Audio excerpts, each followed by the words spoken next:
Dear students, welcome in physics lesson. पिछले lesson में हमने एवरेज वेलोसिटी की बात की थी। उसी एवरेज वेलोसिटी को जब आगे बढ़ाएंगे तो एक नए टॉपिक पर पहुंचते हैं और वो है इंस्टेंटेनियस वेलोसिटी।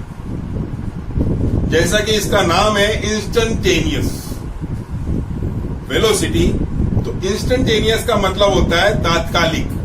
किसी पर्टिकुलर पॉइंट ऑफ टाइम पर वेलोसिटी कितनी है किसी मूविंग ऑब्जेक्ट की। एवरेज वेलोसिटी के कॉन्सेप्ट को शुरू में लेंगे और इंस्टेंटेनियस वेलोसिटी के फॉर्मूले तक पहुंचने की कोशिश करेंगे। लेकिन इसको समझने के लिए एवरेज वेलोसिटी को एक बार दोबारा से एग्जाम्पल के थ्रू लेते हैं और उसी एग्जाम्पल में से इस टॉपिक तक पहुंचने की कोशिश करते हैं। आइए एक छोटा सा एग्जाम्पल लेते हैं कि एक ऑब्जेक्ट है जो स्ट्रेट लाइन में मूव कर रहा है और नॉन यूनिफॉर्म मोशन का एग्जाम्पल लेंगे। नॉन यूनिफॉर्म मोशन का मतलब अलग अलग टाइम पीरियड में उस ऑब्जेक्ट की जो वेलोसिटी है वो चेंज हो रही है, और यूनिफॉर्म मोशन में टाइम पीरियड्स में जो उस ऑब्जेक्ट की वेलोसिटी है वो चेंज नहीं होती है। तो हम नॉन यूनिफॉर्म मोशन का एग्जांपल लेंगे। ऑब्जेक्ट नॉन यूनिफॉर्म मोशन में वेलोसिटी उसकी हो रही है, वो गति कर रहा है और स्ट्रेट लाइन में है। चलिए एग्जांपल लेते हैं। ये एक नंबर लाइन जैसी एक लाइन है, ये डिस्टेंस शो कर रही है मीटर्स में। मैं यहां अलग अलग 2, 4, 6 meter, 8 meter, 10 meter, 12 meter, 14 meter, 16 meter, 18 meter, 20 meter ऐसी डिस्टेंस इसके ऊपर शो की है। और जब डिस्टेंस की बात की है तो हमें टाइम भी कंसीडर करना पड़ेगा क्योंकि हम वेलोसिटी की बात कर रहे हैं। और जब वेलोसिटी की बात करते हैं तो डिस्टेंस की जगह पर हमें डिस्प्लेसमेंट वर्ड काम में लेना है। फर्स्ट जो उसकी पोजीशन है और लास्ट पोजीशन के बीच में जो गैप होगा वो डिस्प्लेसमेंट माना जाएगा। चलिए बात करते हैं। यहां से रेफरेंस ऑफ पॉइंट रेफरेंस है, ये रेफरेंस पॉइंट। यहां पर t इक्वल्स टू 0 है। t इक्वल्स टू 0 पर वो 0 पोजीशन पर है, 0 मीटर डिस्टेंस है उसकी। अब मान लेते हैं कि t इक्वल्स टू 1 सेकेंड पर 1 सेकेंड है ये, 1 सेकेंड बाद वो 2 मीटर डिस्टेंस कवर कर ली उस ऑब्जेक्ट ने, तो डिस्प्लेसमेंट हुआ 2 मीटर का और टाइम पीरियड हुआ 1 सेकेंड। अब आगे देखते हैं। हम अब लगातार टाइम नहीं लेते हैं और टाइम को थोड़ा सा छोड़ के लेते हैं। यहां पर लिया, मान लो सपोज किया t इक्वल्स टू 2। जब 2 सेकेंड टाइम हुआ हमारी स्टॉप वॉच में, तो उस ऑब्जेक्ट ने 8 मीटर की डिस्टेंस कवर की। तो ये हमारा अब डिस्प्लेसमेंट हो गया 2 मीटर से 8 मीटर का। अलग अलग इसकी वेलोसिटी हम फाइंड करेंगे, एग्जांपल में देखना अभी। और यहां पर मैंने एक सिचुएशन और ली और यहां सपोज किया, यहां ले लिया मैंने 3 सेकेंड बाद वो 18 मीटर तक पहुंच गया। आप देख सकते हैं कि 1 सेकेंड में उसने 2 मीटर डिस्टेंस कवर की, 2 सेकेंड में उसने 8 मीटर डिस्टेंस कवर की और 3 सेकेंड में उस ऑब्जेक्ट ने 18 मीटर तक डिस्टेंस कवर कर ली। तो ये नॉन यूनिफॉर्म मोशन है। आप चाहें तो इसकी एवरेज वेलोसिटी हर गैप में निकाल सकते हैं। देखिए कैसे।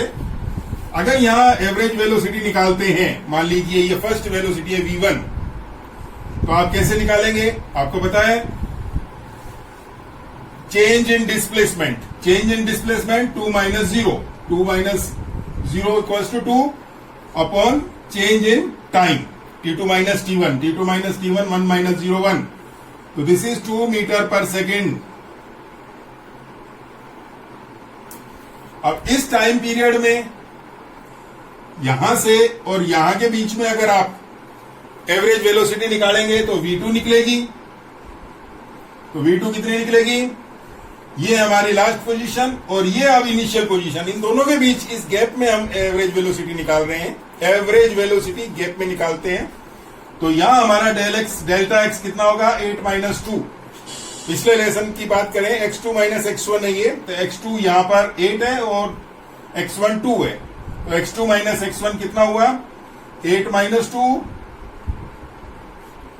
अपॉन t2 माइनस t1, बाद वाला टाइम और पहले वाले टाइम का इंटरवल 2 माइनस 1 सेकेंड ही रहेगा।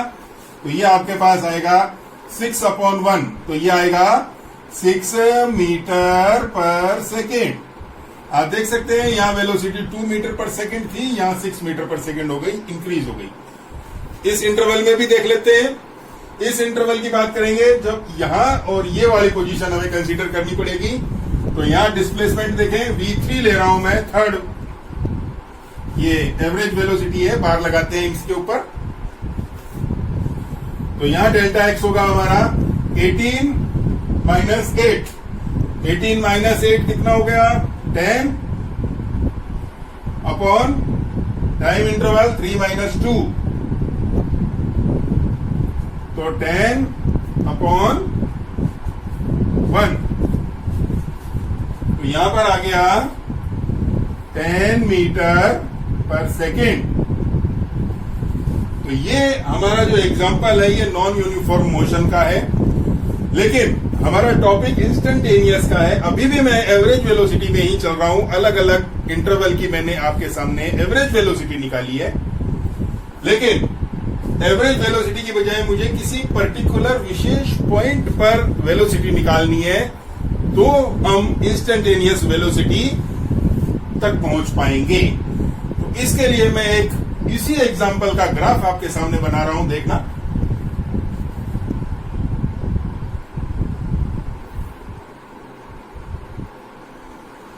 यहां मैंने एक्सिस ऑफ एक्स पर टाइम शो करेंगे, टाइम डिस्प्लेसमेंट ग्राफ है ये, और यहां पर उस पॉइंट का, उस ऑब्जेक्ट का जो मोशन में है, गति कर रहा है, उसका डिस्प्लेसमेंट शो करेंगे x इन मीटर्स। तो चलिए, टाइम हमारा है 0 1 2 3 ओनली, तो मैंने ये 0 ले लिया, यहां ले लिया 1, यहां ले लिया 2 और यहां ले लिया 3। दिख रहा है आपको? चलिए, अब मैं इस एक्सिस के ऊपर डिस्प्लेसमेंट या डिस्टेंस शो करूंगा। 2 4 6 8, 2 4 6 8 10 12 14 16, थोड़ा और ले लेता हूं ऊपर तक, 18 लास्ट है। चलिए, 2 4 6 8 10 12 14 16 18, 2 का टेबल है, 20 22 कैरी ऑन कर लेना आगे, लेकिन अपना काम इसी से ही चल जाएगा। चलिए, distance 0, time 0, initial point, yes, initial point, time 0, time 1, distance 2, time 1 second, distance 2 meters. Here ये पॉइंट है, time 2 second and distance is 8 meters to 8.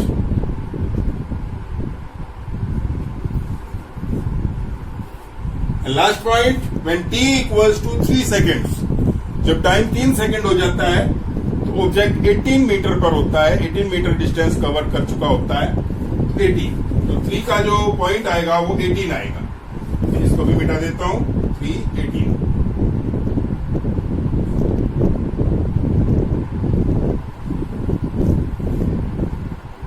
देख लीजिए, अब इनको फ्री हैंड से ज्वाइन करना है। अभी तक आप स्केल से इन पॉइंट्स को ज्वाइन करते आए हैं, लेकिन जब ऐसा टाइम और डिस्टेंस का ग्राफ आता है तो हमें नॉन यूनिफॉर्म मोशन का ग्राफ कर्व मिलता है, तो हमें फ्री हैंड से ज्वाइन करना है। ऐसे देखिए, like this, join like this.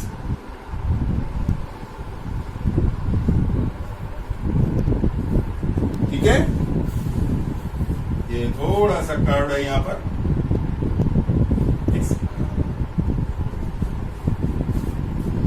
तो हमारे जो इस ऑब्जेक्ट ने जो मोशन दिखाई थी, तो उसका ये टाइम डिस्प्लेसमेंट या टाइम डिस्टेंस ग्राफ इस तरीके से इसका आता है। अब हमारा टॉपिक अभी तक वही का वही है, इंस्टेंटेनियस। तो इंस्टेंटेनियस के लिए एवरेज वाला कॉन्सेप्ट मैंने पहले कहा था काम में लेना है, तो एवरेज का कॉन्सेप्ट काम में लेते हुए धीरे धीरे हम इंस्टेंटेनियस के कॉन्सेप्ट तक पहुंचने की कोशिश करेंगे। देखिए, मान लेते हैं कि हम P पॉइंट लिया मैंने यहां, और यहां पॉइंट ले लिया Q, और जब इन दोनों को ज्वाइन करते हैं स्ट्रेट लाइन मिलती है। पिछले लेसन में मैंने आपको कहा था कि ये जो स्ट्रेट लाइन का स्लोप होता है ये एवरेज वेलोसिटी को शो करता है, और एवरेज वेलोसिटी का फॉर्मूला भी देखा था। देखें, average velocity equals to x2 minus x1 upon t2 minus t1। ये आप कहोगे कि हमारे लिए नई बात है, वास्तव में ये नई बात नहीं है स्ट्रेट लाइन का स्लोप है, लेकिन अगर इसके डीप में जाएं तो ये आपके लिए बिल्कुल नई बात नहीं है। चलिए, कैसे नई नहीं है उसकी भी बात कर लेते हैं। देखिए, x2 माइनस x1 कहां से आया? x2 माइनस x1 यहां से आया। देखिए, ये x2 और ये x1, यही है 18 माइनस 8 x2 माइनस x1। ठीक है, न्यूमरेटर डिस्टेंस वाले में से लिया है, इसी y एक्सिस वाले में से, और t2 माइनस t1 यहां से लिया x एक्सिस वाली डिस्टेंस, वो टाइम इंटरवल लिया है। टाइम इंटरवल की बात करते हैं। देखिए, यहां देखिए, ये हमारा पहला टाइम है t1, ये t2। अगर मैं थोड़ा सा आपको एक नए ढंग से ज्वाइन करके बता दूं तो आप कहोगे बिल्कुल नई नहीं है। देखिए कैसे,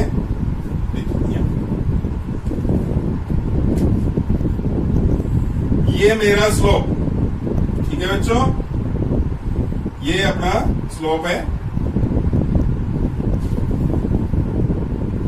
ये हमारा हो गया बेस, ये हमारा हो गया,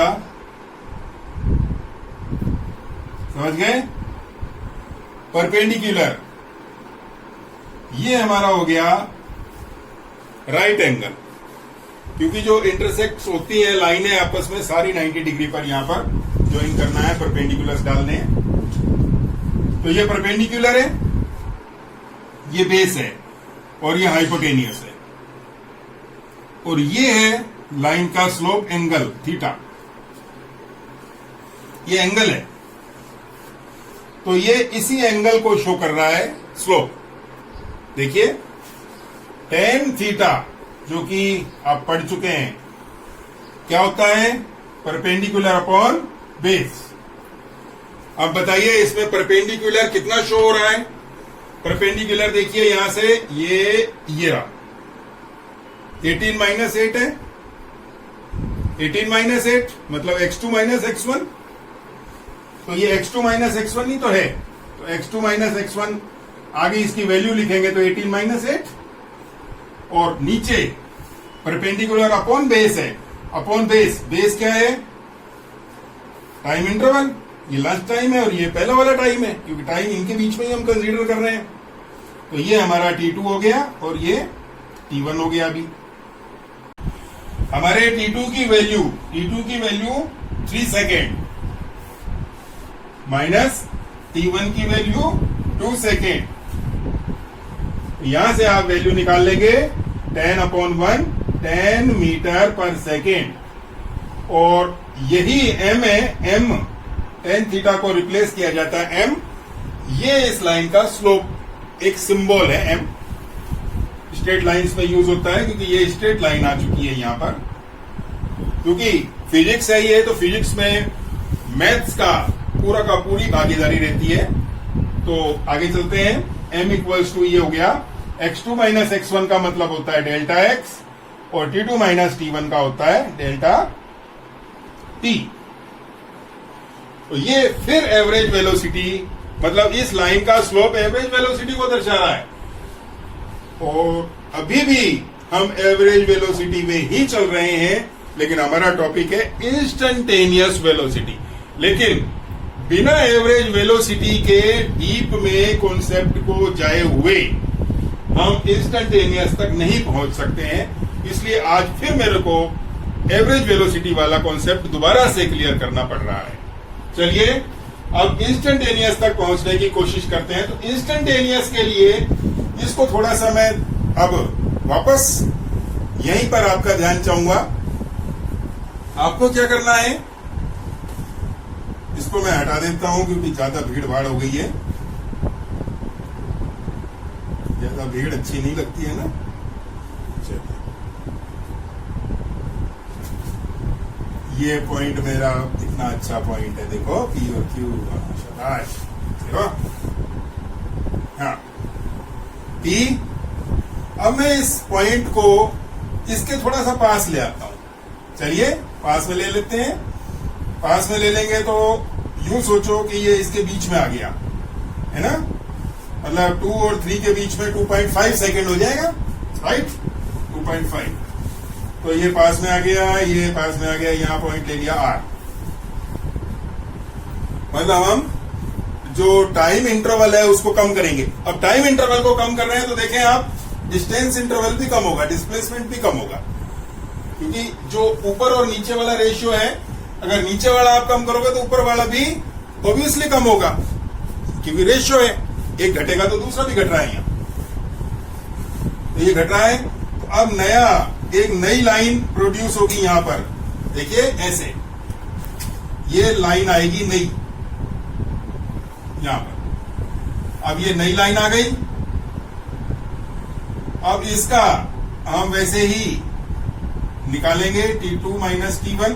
T2 माइनस T1 देखें, और इसका x2 माइनस x1 भी ऐसे ही निकालेंगे।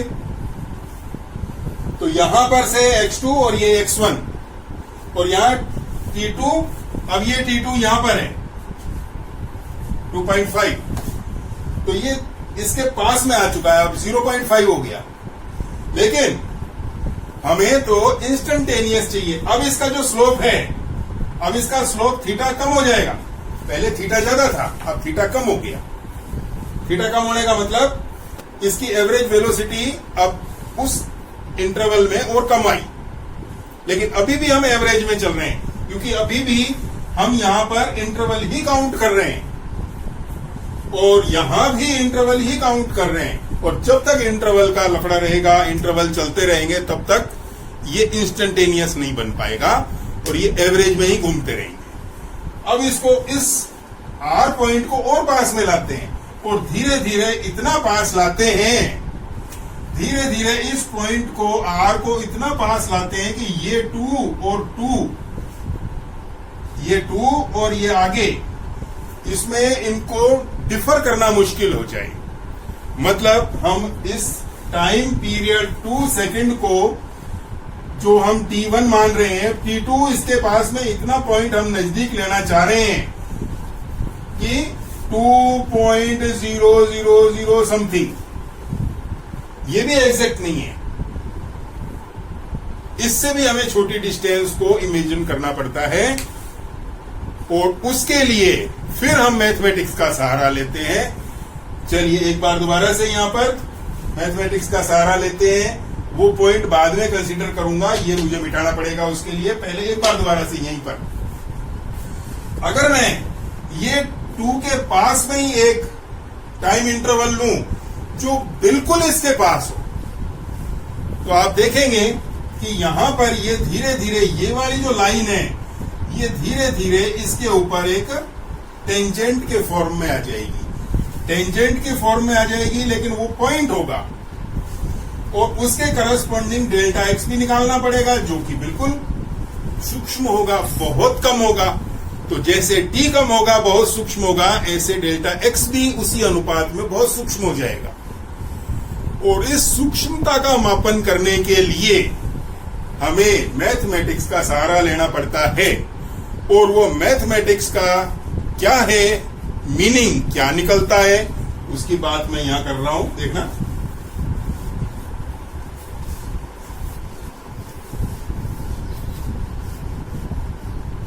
देखिए,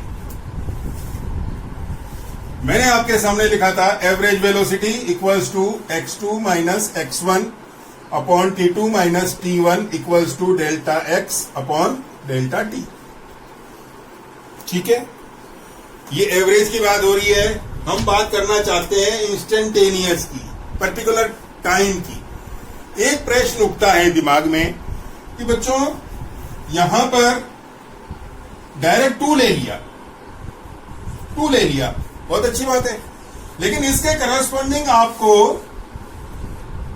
वेलोसिटी नहीं मिलेगी। या इसके करस्पॉन्डिंग आपको क्या मिलेगा, यहां इसको करस्पॉन्डिंग आपको x मिलेगा। और x का मतलब यहां पर डिस्प्लेसमेंट है, वेलोसिटी नहीं है। ये तो बिल्कुल सिंपल हो जाता कि t इक्वल्स टू 2 पर ये वाली रीडिंग ले लें और हमारी वेलोसिटी आ जाए। ये वेलोसिटी नहीं आएगी, ये हमारी distance covered by that particle या दैट ऑब्जेक्ट आएगी। तो इसके लिए हमें इसी में से ही जाना पड़ेगा, एवरेज वाली चीज में से ही जाना पड़ेगा। तो एवरेज वेलोसिटी, इंस्टेंटेनियस वेलोसिटी बनती है कब, जब ये बहुत सूक्ष्म हो जाए, बहुत कम हो जाए टाइम इंटरवल। और ये टाइम इंटरवल कम हो जाएगा तो डेल्टा एक्स जो इंटरवल है वो भी बहुत कम हो जाएगा। और बहुत कम को दिखाने के लिए जो मैथमेटिक्स का सहारा लिया जाता है वो होता है लिमिट, या लिमिट ले ली जाती है। Limit delta T tends to 0, इसको कहा जाता है बच्चों tends. Delta T tends to 0, delta T tends to 0। और ये इसके साथ आता है delta X upon delta T, मतलब एवरेज वेलोसिटी की एक सीमांत कंडीशन, एक लिमिट आ जाती है, एक सीमा ऐसी आ जाती है जिसमें हम डेल्टा टी को बहुत अत्यल्प ले लेते हैं, बहुत कम ले लेते हैं, तो डेल्टा एक्स भी उतना ही कम हो जाता है। तो उसको इस तरीके से शो किया जाता है। अब इसको किस तरीके से शो करेंगे, तो यहां पर एक मैथमेटिक्स का नया कॉन्सेप्ट आता है जिसे कहा जाता है डेरिवेटिव। इसे कहते हैं D by D T of x, मतलब dx बाई डी टी। इसे कहा जाता है डेरिवेटिव, मतलब डिफरेंशियल कोफिशिएंट। ये कहलाता है differential coefficient of X with respect to T. ये डिफरेंशियल कोफिशिएंट एक्स का, डिस्प्लेसमेंट का, किसके सापेक्ष, टाइम के सापेक्ष। तो ये पर्टिकुलर टाइम पर इंस्टेंटेनियस वेलोसिटी का फॉर्मूला है, जो मैथमेटिक्स के डेरिवेटिव वाले चैप्टर में आप पढ़ेंगे। मैथमेटिक्स में आपको डेरिवेटिव, इंटीग्रेशन, बहुत सारी चीजें देखने को मिलेंगी, तो उसमें ये आपको और क्लियर हो जाएगा। फिलहाल instantaneous velocity v equals to आपको limit delta T tends to 0 याद रखनी है, और नीचे वाला पोर्शन 0 की तरफ अग्रसर होता है, तो ऊपर वाला भी ऐसे के ऐसे ही सूक्ष्म अंतराल लिए हुए होगा। और ये जो सूक्ष्मता को प्रदर्शित करने का है तरीका है वो है dx अपॉन dt।